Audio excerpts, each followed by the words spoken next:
Je, uko pale na unataka kuanza ufugaji wa kuku, lakini hujui wateja watatoka wapi? Unataka kuanza hii biashara, lakini una hofu, wateja watatoka wapi? Video hii ni kwa ajili yako wewe. Je, uko pale na umeajiriwa, lakini unatamani kuongeza kipato chako na hujui kuanza mradi gani? Anza ufugaji wa kuku wa kutaga mayai. Ni biashara nzuri na ina faida. Unaweza kuwa mama wa nyumbani, unayetaka kupata kipato chako, anza ufugaji wa kuku.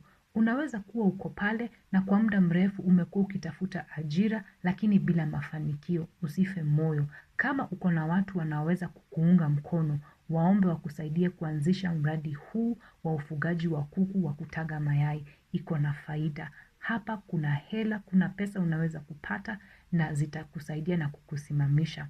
Kwa hivyo video hii tunaangalia fursa za biashara katika ufugaji wa kuku wa kutaga mayai.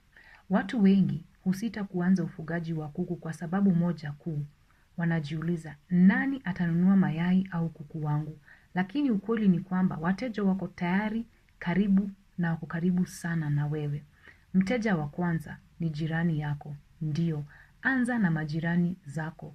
Watu wengi hupendelea kununua mayai mabichi au fresh kutoka kwa mtu wanayemjua na kumuamini.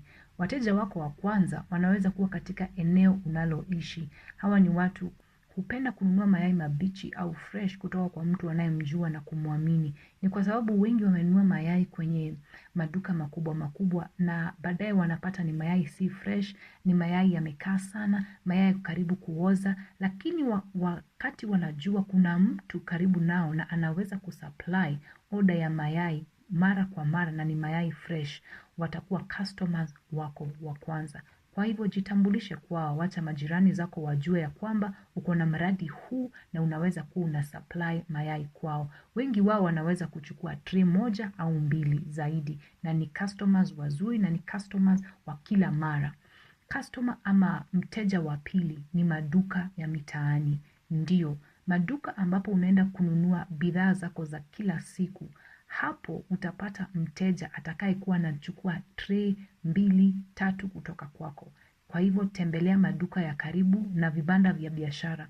Wengi wao hununua mayai kila wiki kwa ajili ya kuuza tena. Halafu watafurahi kununua kutoka kwako kwa sababu wanakujua. Hawa wanabiashara wanapenda kununua kutoka mtu wanamjua kwa sababu wanajua atawaletea supply ya mayai iliyo bora na ni fresh. Kwa hivyo jitambulishe kwao na uwaeleze kuwa unaweza kuwapatia mayai mara kwa mara.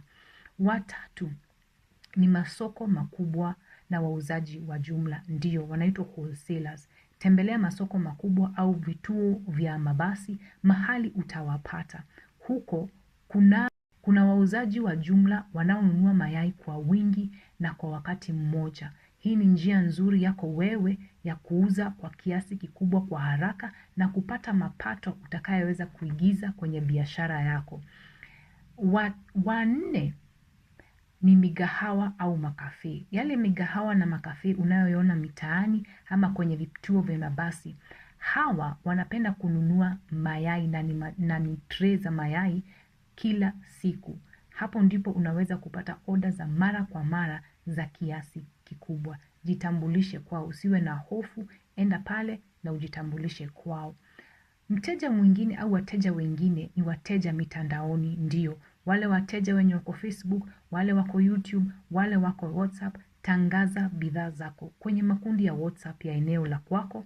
Tumia Facebook Marketplace na uwaambie marafiki na familia ili waweze kujua uko na hii biashara. Simu yako ni chombo muhimu sana cha masoko. Haya basi, mkulima, hayo ndio fursa 5 ama milango 5 unazoweza kutumia kupata wateja wa biashara yako ya kuku. Unaweza kuongezea nyingine kadri unavyoona inafaa.